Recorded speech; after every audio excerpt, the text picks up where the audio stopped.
이 교수의 한국시 읽기 206번은 206번부터 209번까지 네 편은 그 최상호 시인의 피를 읽으려고 합니다. 최상호 시인은 파란이라는 출판사를 하고 계시고 시집은 멜랑콜리 리듬 리튬 세 번째 시집입니다. 필이라는 단어가 이 시집이 시들 중에서 필이라는 단어가 안 들어간 시가 거의 없어요.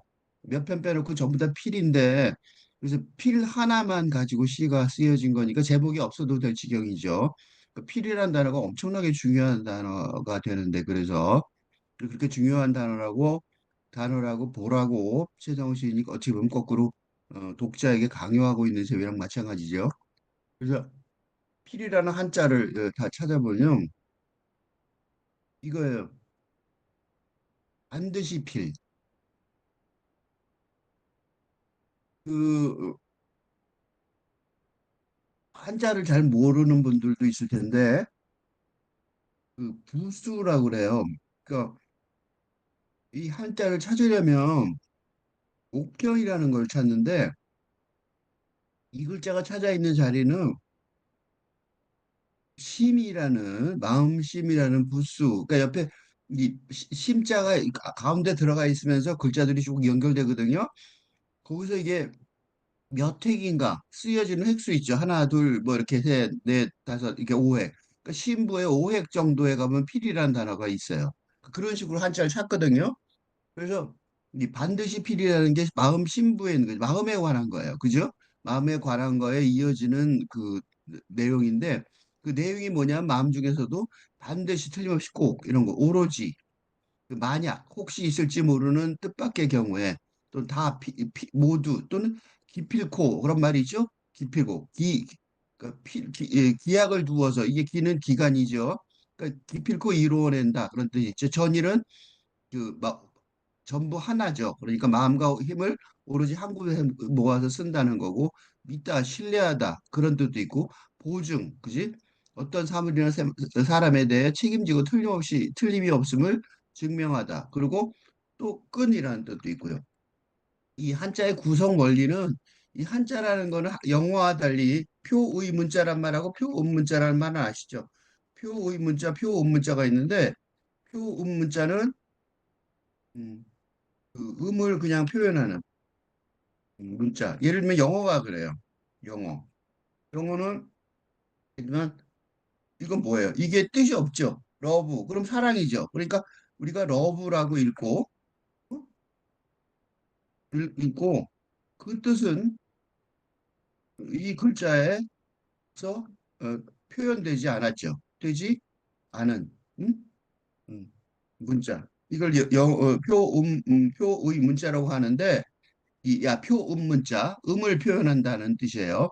근데 한자는 표의 문자예요. 그러니까 표음 문자와 달리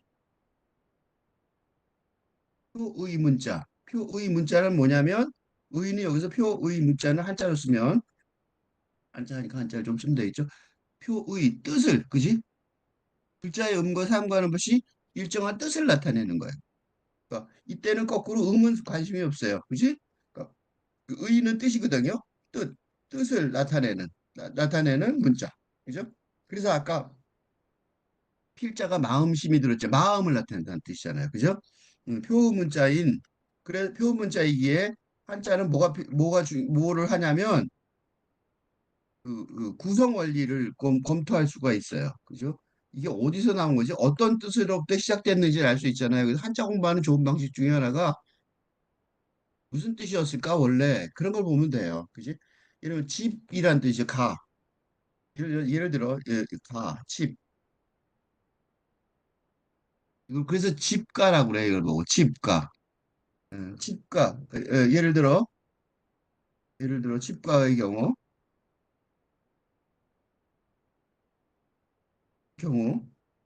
모처럼 생겼어요. 위에 지붕이 있고 밑에 사람들이 있는 것 같죠? 돼지가 있는 것 같죠? 그 돼지 돈자 같은데 그죠?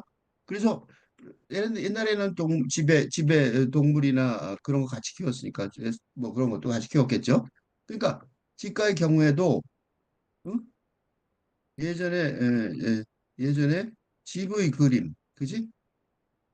였던 상형 문자의 전통을 이어받고 있음을 짐작할 수 있게 한다. 예? 그렇죠. 그래서 이 한자가 그래서 그 한자를 읽을 때 이런 원리를 알고 시작하는 게 처음이에요. 첫 번째 할 일이에요. 그리고 그 뜻이니까 예를 들면 마음 심자가 있었잖아요. 그러니까 이제 마음에 관한 뜻에 관한 글자들이 쭉 있겠죠. 그렇죠? 필자 말고 뭐 여러 가지가 있겠죠. 마음심 들어가는 거 많잖아요. 부수가 이게 이렇게 써 있지만 옆으로 쭉 길게 늘어서서 옆에 붙는 경우가 많단 말이에요. 어쨌든 한자의 구조, 필자는 사실은 반드시 틀림없이라는 뜻을 가진 글자이란 말이죠.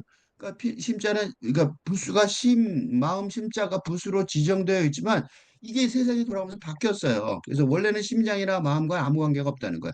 필자는 이거 찾아보면 이런 거 설명 많아요. 물을 담는 바가지 이 모습이 에서 나온 거죠. 각골 문자. 아까 상형 문자라고 그랬죠. 각골 문자. 그죠? 이 각골 문자. 각골 문자에 보면 필자 보면 바가지 주변에 물을 튀는 모습으로 그려져 있다는 거예요. 재밌죠? 한자 공부를 이런 식으로 바가지나 두레박이라는 뜻이고 그게 이제 나중에 가차가 된 거예요. 뭐냐면 그 뜻이 정확히 없으니까 이제 있는 단어를 가지고 빌려 쓰는 거죠. 응? 빌려 쓰죠. 예를 들면 보리 이게 레자는 보리를 뜻하는데 응? 레자는 그 보리인데 지금은 뭐예요? 오다는 글자로 쓰이는 거죠.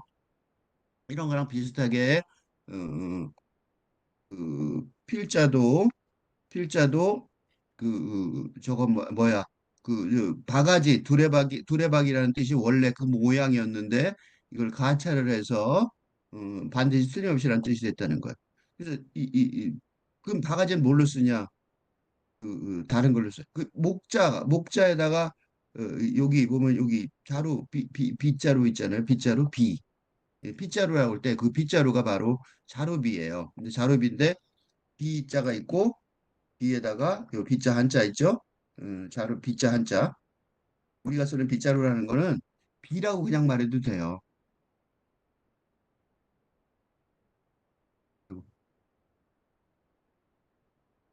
그러니까 빗자루는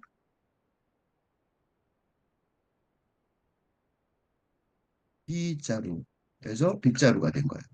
그러니까 뭐만 써도 돼요. 임으로 그냥 비라고 말해도 된다는 거죠. 그러니까 빗자루는 뭐하고 비슷하냐면 그 역전압이란 말, 역전압과 비슷하게 중복된 거예요. 역전압이란 말 쓰잖아요. 근데 역, 역전이란 단어가 역의 앞이란 뜻이거든요. 역전, 역이란 말, 역의 앞, 정거장의 앞이란 뜻이. 역전이란 어, 정거장의 앞이란, 정거장의 앞이란 단어에 다시 강조하는 앞이 붙은 것과 비슷한 언어 현상이에요. 너무 어려운 말이니까 그랬나 봐요. 빗자루도 마찬가지예요. 그죠? 그냥 비라고 말해야 되는 거 비슷하게 그냥 비라고 말해야 되는데 빗자루라고 우리가 말하는 거랑 비슷한 현상이 있는 거죠. 어쨌든 한자말을 잘 모르는 사람들이 많을 것 같아서 독자들 중에 그래서 할 수 없이 이렇게 뭐라 그럴까 한자에 대한 기본 원리를 설명을 했어요. 다시 돌아가서 피를 봅시다. 이제 시를 읽겠습니다. 고양이가 있다. 고양이가 빠져나간 고양이가 있다. 킨텍스로 대화공원 앞 3차선과 4차선 사이 고양이 하나가 꼼짝없이 거기 있다. 고양이는 어디로 가려 했던 것일까? 고양이는 고양이를 두고 어디로 훌쩍 떠나갔을까? 점점 얇아지고 있는 고양이. 점점 얇아지면서 빙글빙글 웃고 있는 고양이. 뭐가 그리 즐거울까, 고양이는. 한쪽 눈이 짜부라진 고양이. 마침내 다른 한쪽 눈도 툭툭 사라지는 고양이. 차 한 대 지나갈 때마다 물큰물큰 내장을 개워내고 있는 고양이. 고양이였던 고양이. 고양이는 고양이를 기억할까? 나는 왜 죽지 못하는가? 저기 고양이가 있다. 저기 엔 고양이가 없다. 죽은 고양이가 일어서고 있다. 이 최상호 시인의 시를 볼 때요. 제일 재밌는 현상은요. 여기서 내가 이번에 할 때는 인용을 하나도 읽지 않는데 그 송창식 내가 좋아하는 저 가수인데 그러니까 한국이나 외국의 가수 외국의 가수 가사가 어, 직접 인용이 돼 있어요.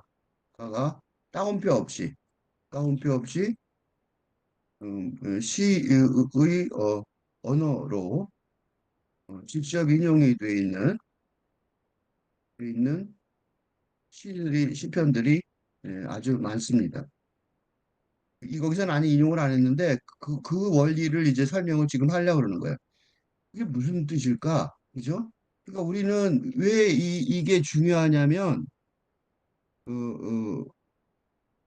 시라는 것에 대해서 갖고 있는 우리의 통념이 있어요.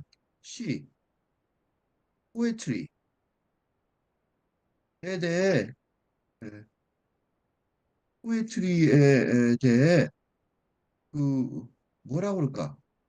시라는 것에 대해 시라는 내가 그러니까 내가 이제 어디 가서 그 뭐지 이름을 부르게 하는 게 있잖아요. 무슨 뭐그 카페 같은 데 가면 이름을 대신 말하자면 별칭을 지칭하라고 그럴 때 내가 시인이라고 나는 정했거든. 거기 정한 곳이 있는데 그러니까 내가 시인임을 잊지 말자 그런 의미에서 이제 정했어요. 별 생각 없이.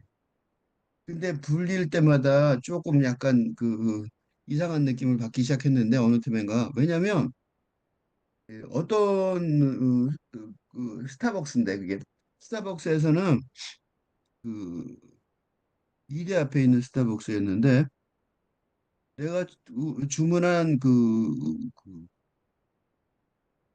커피 컵에다가 자기가 쓴 시 한 구절을 인용해서 날 준 적도 있어요. 시인이 이라면 특히 우리나라에서는 특히 한국에서는 아주 고상한 뭔가 우아한 어? 그런 어떤 그러니까 그거 맞죠 어떻게 보면 그런 시인의 직업이 아니죠. 직업이 아니고 그런 어떤 일이라고 여기는 경향이 있어요. 그죠? 그래서인지 그건 뭐 좋죠. 왜냐하면 시인이 그건 내가 아주 좋다고 생각해요. 왜냐하면 음, 음, 음, 그 누구나 다 짐작할 수 있듯이 시를 써서는 먹고 살 수가 다른 예술보다 더 심하게 시는 경제적으로는 음, 도움이 되기커녕 이익이 되기는커녕 응? 응? 손해가 나지 않으면 다행인 어찌 보면 아주 뭐라 그럴까 순수한 예술 장르이기 때문에 때문인지도 모릅니다. 그죠? 그건 아주 좋은 것 같아요. 그래서 시인들은요 자비 출판하는 경우가 많죠. 책을 내주지도 않아요. 아니 그러니까 한국의 경우에는 그래도 서점에서 대형 서점에서 시집이 팔리는 아주 희귀한 음, 세계적으로 세계적으로 아주 희귀한 사례가 한국입니다. 외국에서는 사례입니다. 외국에서는 시를 읽지도 않고 신경도 안 써요 아무도. 그 시가 이제 완전 죽어버린 거죠. 아직 어, 완전히 죽어버리지 않은 희망적인 역설적으로 그죠? 역설적으로 희망적인 상황입니다. 그리고요 시인들이 굉장히 많아요. 그것도 굉장히 놀라운 거죠. 내가 지금 한국 시 읽기 하는 것도 그런 거죠. 그죠? 나는 더 이게 중요하다고 생각하지만 이런 현실적인 상황과 무관하게 일단은 나는 시적 상상력이 어? 포에틱 나 이거 내 나름 쓰는 말인데 시적 상상력이 현대 시대의 가장 중요한 도구라고 믿기 때문에 있기에 이런 시리즈를 하고 있지만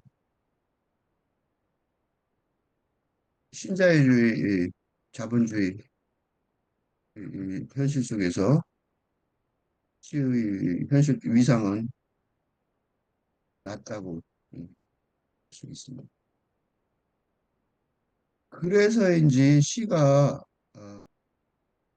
아주 어려운 장르처럼 왜냐하면 짧은 데다가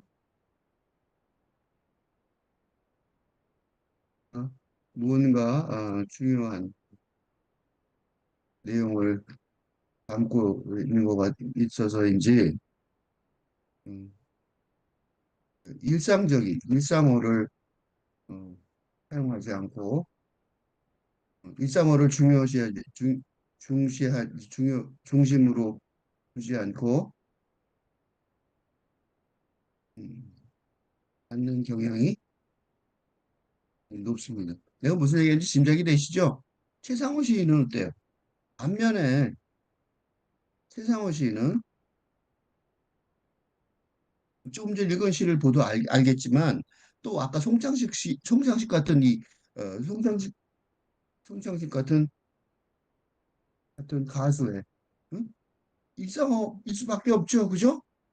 그지? 대중 가요의 가사를 응? 시 속에 직접 자신의 언어로 이 땀을 안 했으니까, 그지?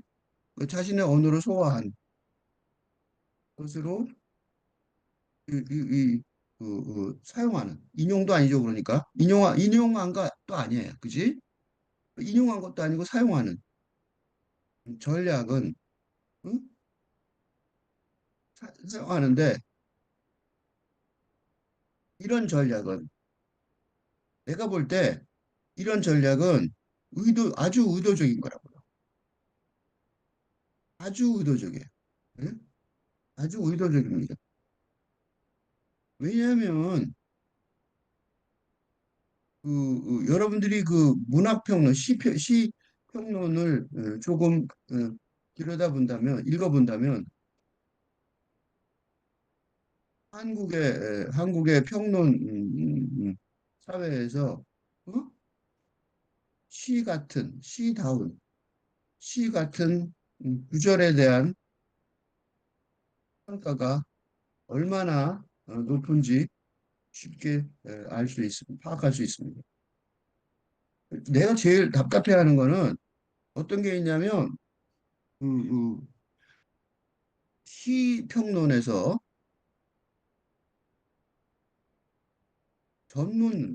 시 전문을 인용하는 하기보다 아주 인상 깊은 구절을 인용하며 찬양하는 경우가 많습니다. 그러니까 시답다는 거죠. 이런 이런 추세를 생각해 보면, 어? 이런 추세 생각해 보면 이 최상호 시인이 어떤 모험을 하고 있는지 알 수 있습니다. 즉, 이제 보편적인, 보편적으로 좋은 평가를 평론가들에게서 받을 수 있을 빛나는 시구절, 응? 시의 구절을 응? 그 시다운 시 같은 구절을 굳이 창조하는 대신에 응? 송창식의 대중가요의 대중가요 가사를 그대로 사용하고 하거나 이지에서처럼 일상어를 그대로 사용하는 시창작법을 사용하고 있기 때문입니다. 일찌감치 뭐 하는 거야? 일찌감치 그런 좋은 평가는 안 받겠다고 나선 거죠. 시작도 안 했으면서 제대로 말하자면 어떻게 보면 평가를 좀 잘 받으면 좋을 텐데, 그지? 그런 생각이 다 있잖아요. 실수니까 독자들한테 좋게 받고 그 독자의 대표적인 독자가 뭐냐면 그러니까 어찌 보면 가장 어, 뭐라 그럴까? 가장 자세히 읽어줄 가능성이 높은 있는 평론가들 대부분의 취향을 거스르고 있는 셈입니다. 그래서 최상호 시인의 사상, 그 시사상, 시론을 음? 을, 어, 문학사적으로 생각해 보지 않을 수 없습니다. 왜냐하면 왜 이렇게 쓰지? 이거 무슨 뭐 때문에 쓰지? 생각해 보지 않을 수 없습니다. 일상어라는 단어 썼어요. 일상어. 영어로는 everyday language예요. 이 단어 보면요, 난 무슨 생각이 나냐면 일상어라는 단어가 어? 시의 세계에 등장한 건 워즈워드 등의 낭만주의, 특히 릴리칼 발라드, 서정 담시집의 서문에서 천명한 낭만주의 시작법, 근대 시의 창작법에 관한 이론에서입니다. 그러니까 그 이전에는 낭만주의가 혁명적인 건 근대 사상의 이, 대표자가 되는 건 그 이전에 고전주의 시대의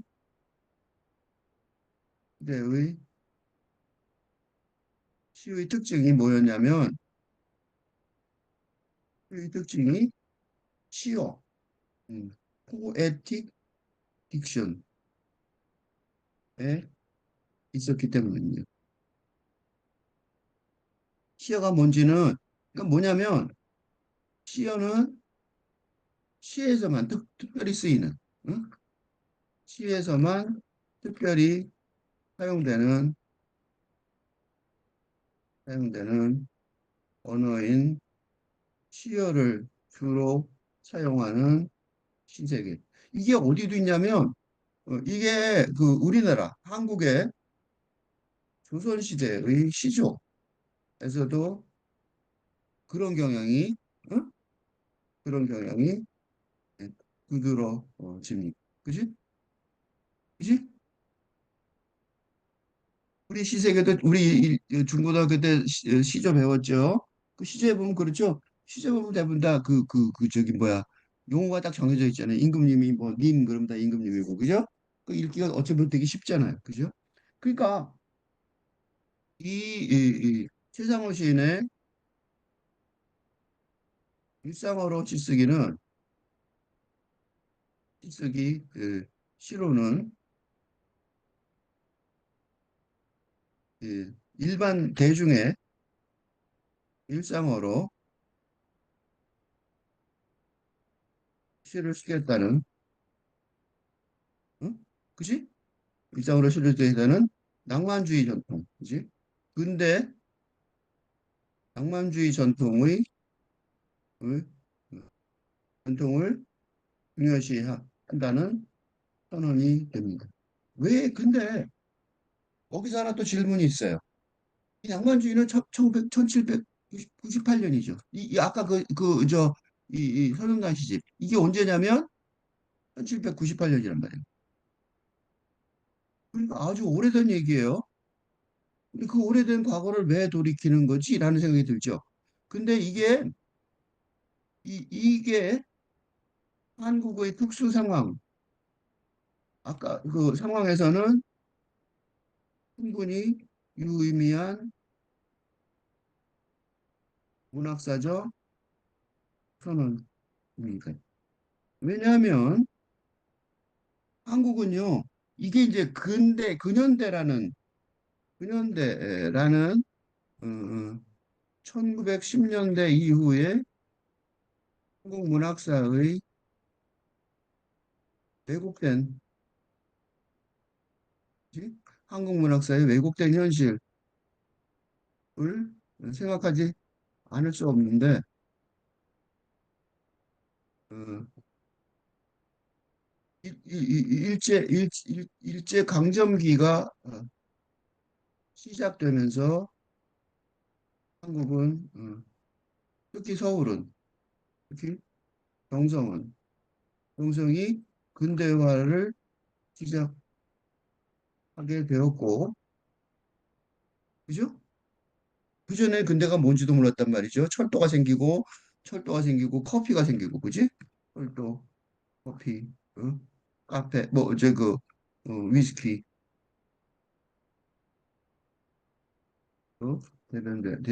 이 등이 대변하는, 대변되는 근대화를 시작하게 되었단 말이죠. 그죠? 되었는데, 이때 문제가 뭐냐면 이게, 음, 음, 아시알범안의 현대성의 경험이란 나도 같이 번역한 그 사장에서 러시아가 뒤늦은 근대화를 하면서 예? 근대를 환상으로, 그러니까 현실이 아니라 환상으로밖에 받아들일 수 없었던 사례를 설명하는데 이는 이후 후진국의 근대화 현상의 모델이라고 할 수 있습니다. 그러니까 이런 근대화 이게 한국에도 그렇단 말이야. 한국의 경우도 다르지 않았는데 어떻게 됐냐면 생각해 보세요. 이게 우리가 근대화가 이 서구는 서구 유럽은 15세기 그지? 르네상스 이탈리아 르네상스부터 18세기 계몽주의 생각해 보세요. 18세기 계몽주의를 거쳐 어?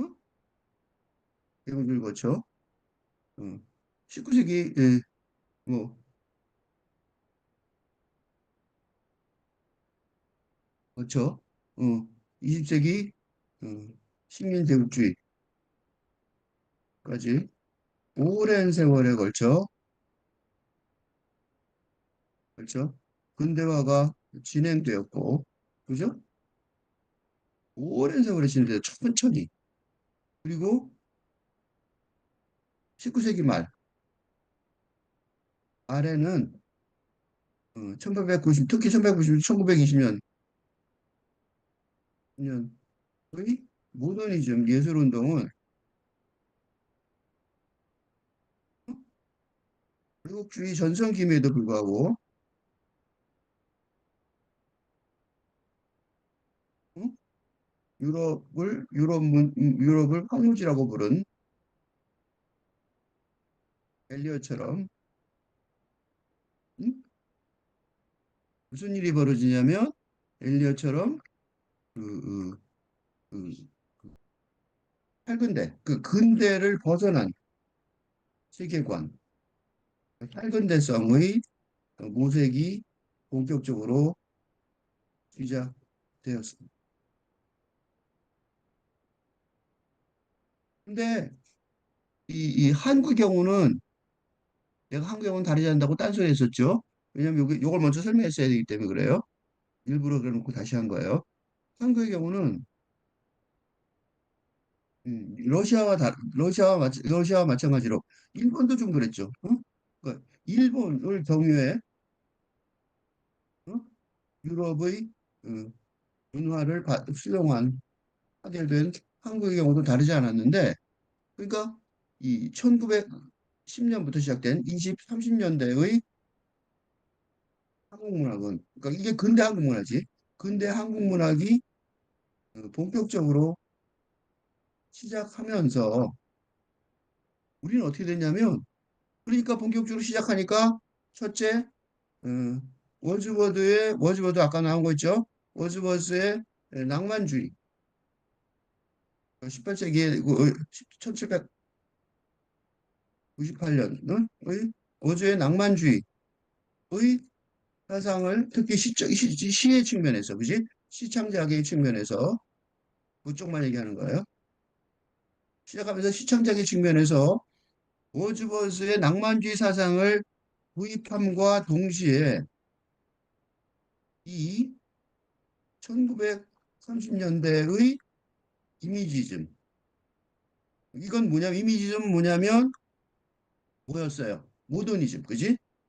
근대를 근본적으로 비판하는 모더니즘의 후계인, 그지? 이미지즘. 그리고 이 이미지즘은 이 엘리엇의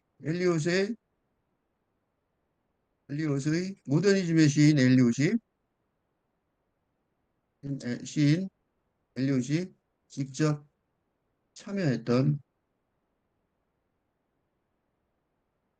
어떤 운동으로 파운드와 함께 엘리엇이 파운드와 함께 파운드가 이 권위에서 참여한 거죠. 파운드와 함께 에즈라 파운드와 함께 응? 왜 이런 그 영시의 기록 그 길을 설명하냐면 우리한테 너무 중요해서 그래요. 한동으로 이 운동은 뭐예요? 이는 근대에 대한 근대 정서에 대한 비판의 의미를 참여하고 있는데 생각해 보세요. 하나는 근대 정신, 응?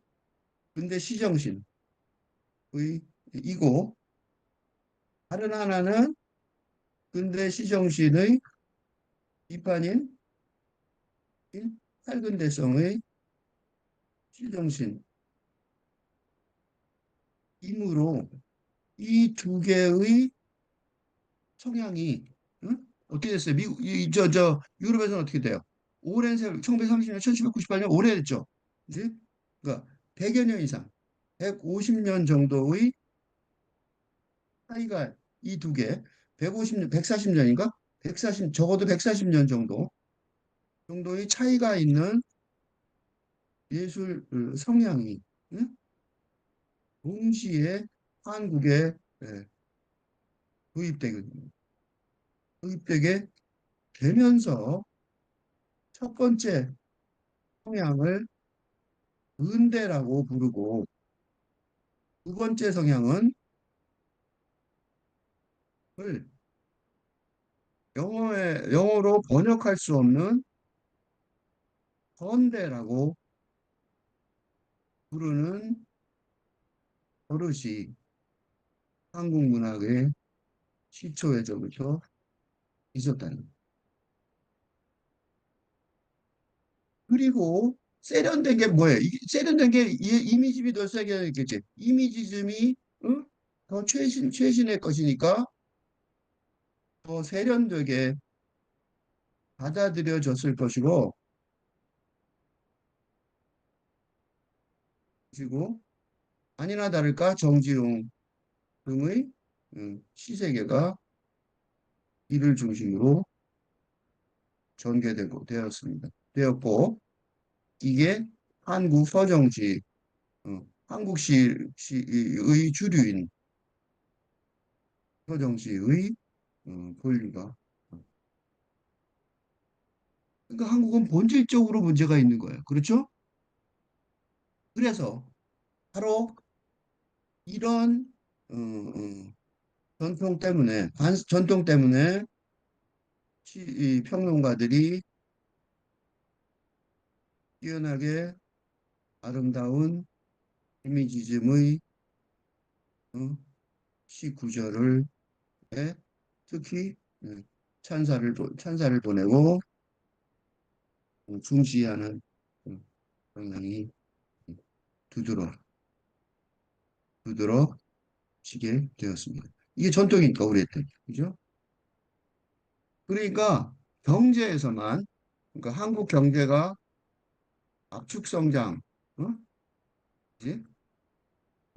의 대표 주자인 것처럼 한국 시를 비롯한 문화도 이런 압축 성장의 길을 걸어왔습니다. 여기까지 설명이 됐죠, 이제. 이제 이런 거 설명이 다 끝나고 나면 이 최상호 시인의 요 요게 왜 그런지 이제 이제서야 설명이 가능해. 다시 돌아올게요. 그래서 아까 쓴 말을 다시 그대로 볼게요. 최상호 시인이 일상어로 시쓰기 시로는 일반 대중의 일상어로 시를 쓰겠다는 근대 낭만주의 전통을 중요시한다는 선언이 됩니다. 엄청난 획이죠. 무슨 소리냐면 이는 무슨 소리냐면 요 바탕에 들어있는 얘기를 여기 설명하려고 내가 길게 얘기했어요. 이런 최상호 시인의 시쓰기 전략은 어? 음, 너무 빨리 도입한 이미지즘 방식의 현대시, 우리 같은 현대시라고 그러죠. 현대시 쓰기가 놓친 게 뭐예요? 놓친 게 있어요. 뭐가 놓쳤어요? 근대시의 정신, 근대시의 정신. 뭐예요? 일상어로 보통 사람들의 감정을 표현하는. 이게 근대죠. 민주주의가 그거잖아요. 그치? 응? 정말 민주주의, 그죠? 대중, 그죠? 천부인권설, 모두 다 건설의 민주주의의 정신을 반영하는 근대 문화의 본질을 회복하려는 의도가 담겨 있습니다. 이거를 이제 시상호 시인의 시 갖고 설명하면 이를 최상호 시인의 최상호 시인의 시를 읽는 방법론에 적용하면 그의 시는 뛰어난 구절에 집중하는 게 아니라 시 전체의 어, 그죠? 내용, 표현과 내용에 주목해야 한다는 것을 알 수 있습니다.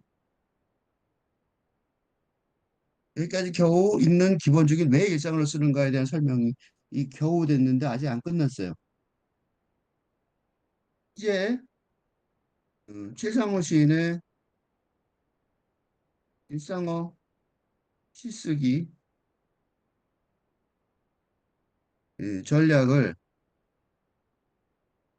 지금까지 뭐 했냐면 지금까지의 과거 문학사의 관점에서 검토한 것, 분석한 것과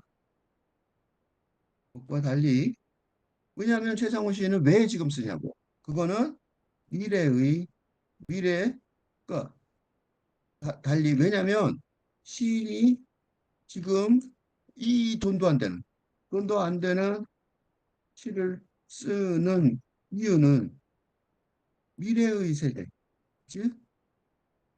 미래의 세대, 미래의 시, 예, 상상력, 시적 상상력의 실계를 위한 것이 틀림없기 때문에 어떤 미래, 그지? 어떤 미래를 어, 그리고 있는지 당연히 질문해야 합니다. 그렇죠? 과거가 아니란 말이에요. 과거가 아니라고. 과거에 그랬지만 왜 그러면 낭만주의 같은 그런 일상으로서는 시세계를 지금 해야 되냐고요. 이게 이 세상의 시인의 시세계 여기서 이제 일부하면서 하겠습니다. 어, 내용을 보시면 이제 이 형식은 그러니까 과거를 향한 세상의 시인의 일상어로 시쓰기의 전략이 시의 형식에서 드러나 있다면, 있다면, 어, 미래를 향한 세상의 우리는 전략은 시의 내용에서 드러나는 것 같기에 지금부터 이런 생각을 머리에 넣고 자세히 읽어나가도록 하겠습니다.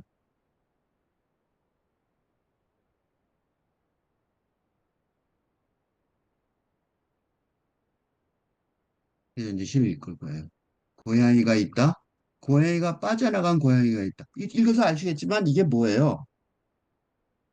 킨텍스로 대화공원앞 3차선과 4차원 사이. 이제 구체적인 표현이죠. 킨텍스, 일산에 킨텍스라는 저거 건물이 있는데 그 건물 앞에 대화공원이 있고 그 공원 앞에 3차선과 4차 킨텍스로가 대화공원 앞에 있는 킨텍스로 3차선과 4차선 사이에 고양이 한 마리가 어떻게 돼 있는 거예요? 꼼짝없이 거기 왜 있어요? 고양이가 빠져나간 고양이란 말이죠. 고양이가 빠져나간 고양이에요. 그러니까 고양이가 있다고 그러는데 고양이가 빠져나간 고양이란 말이죠. 그러니까 고양이가 꼼짝도 안 하고 서 있죠. 지금 무슨 소리냐면 이 최상호 시인이 말하는 고양이는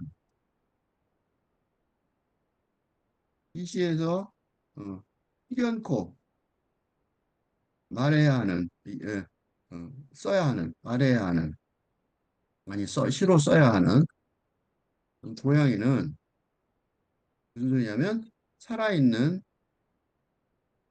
고양이라기보다 어, 고양이가 빠져나간 고양이 즉 죽어 있는 고양이를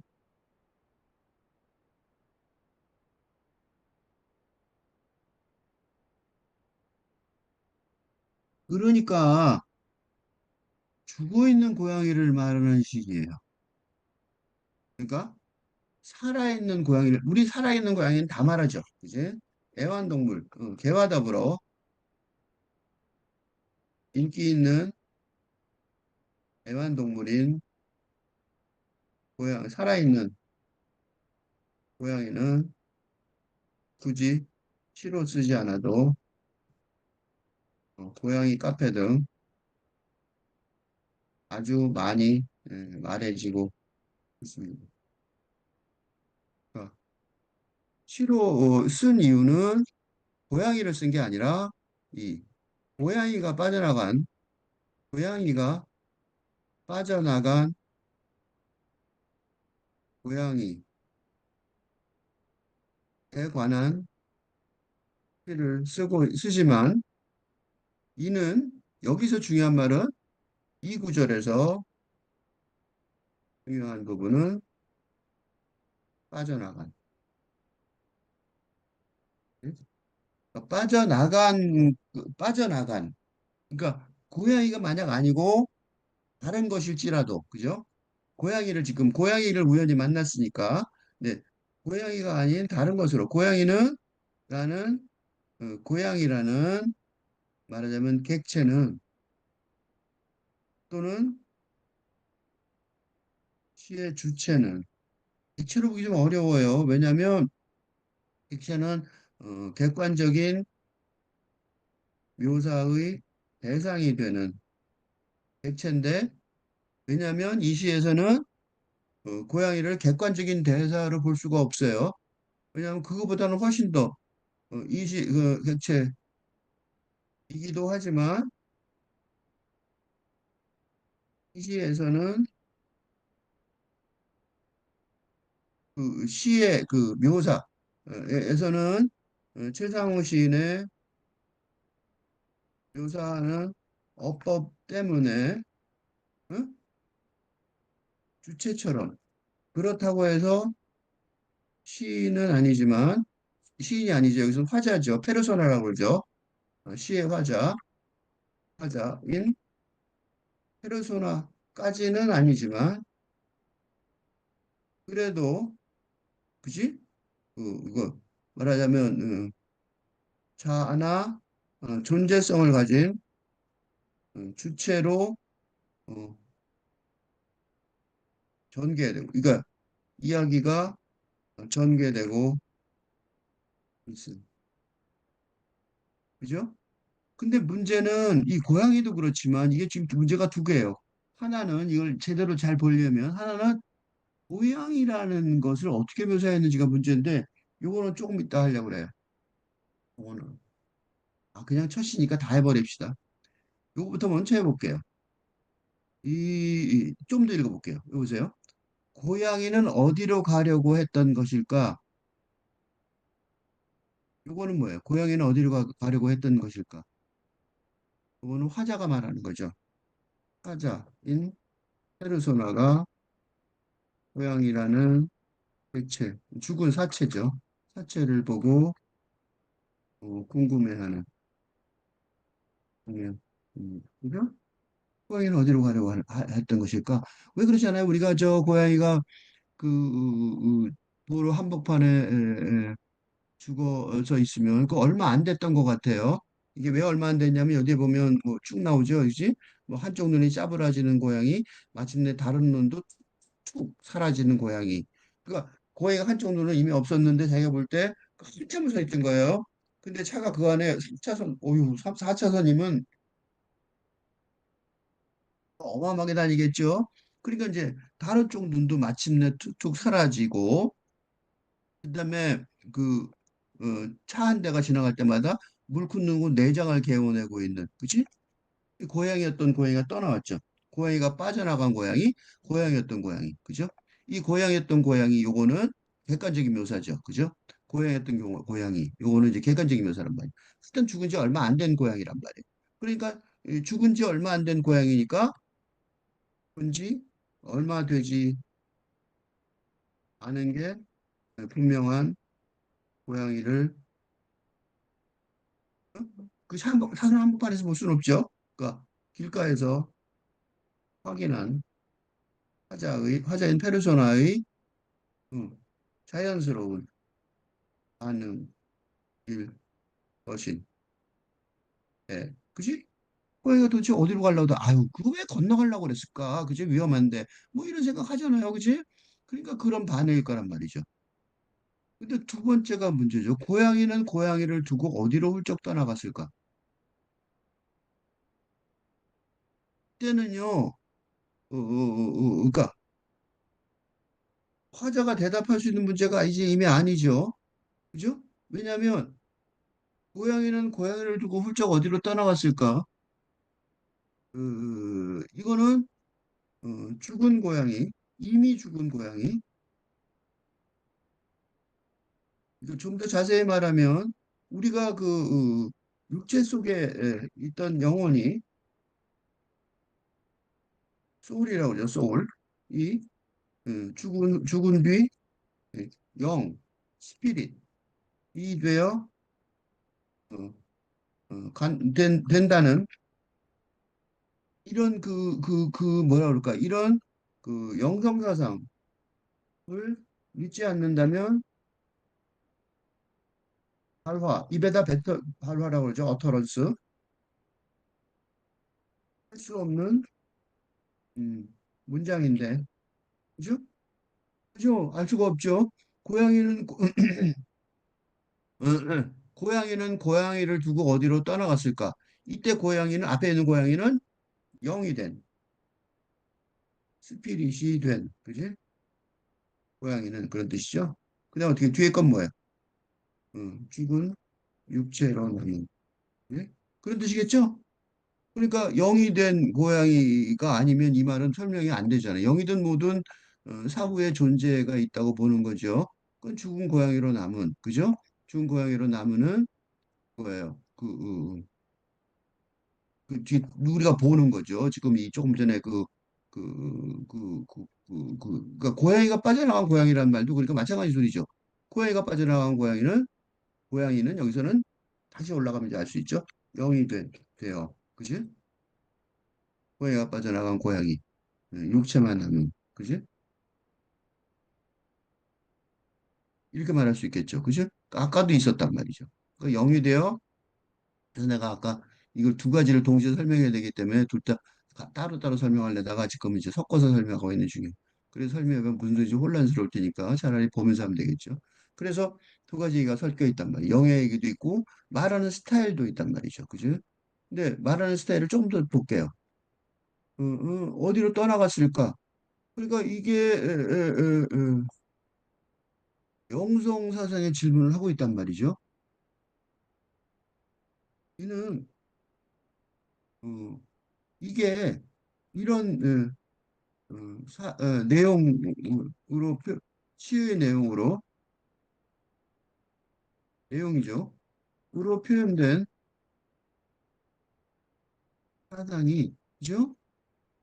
이런 시의 표현으로 표현으로 내용된 사상이 그 최상호 시인의 일상어로 시쓰기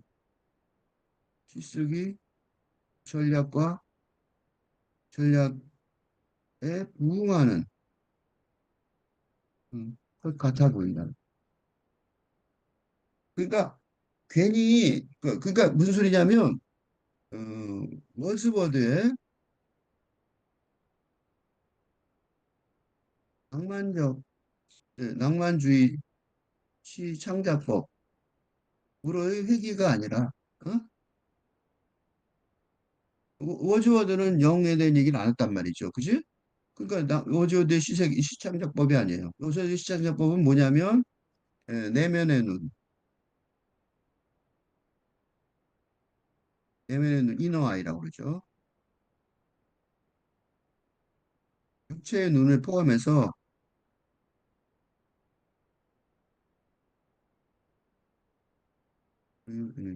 존재를 확인해줘. 응? 그러니까 육체의 눈, 수소나를 본 낮에 육체의 눈 외에 응? 고요한 시간에 응? 고요한 고독의 시간에 수선화를 내면의 눈으로 보고 시를 쓰게 하여 어? 근대적 자의 존재를 확인해 준 거죠. 의 존재를 확인해 준 어조의 시작점의 희기가 아니란 말이죠. 이거는 다 살아있는 사람들 얘기잖아. 응? 즉 뭐야? 희기가 아니다는 거죠. 아닙니다. 누가? 이 최상호 시인의 시쓰기는. 그러니까 워즈워드 중 근대의 담론은 살아있는 자의 세상을 위한 것일 뿐이었습니다. 그러니까 최상원 시인의 일상어로 쓰기는 워즈워드의 방식으로 설명을 해보면 뭐예요?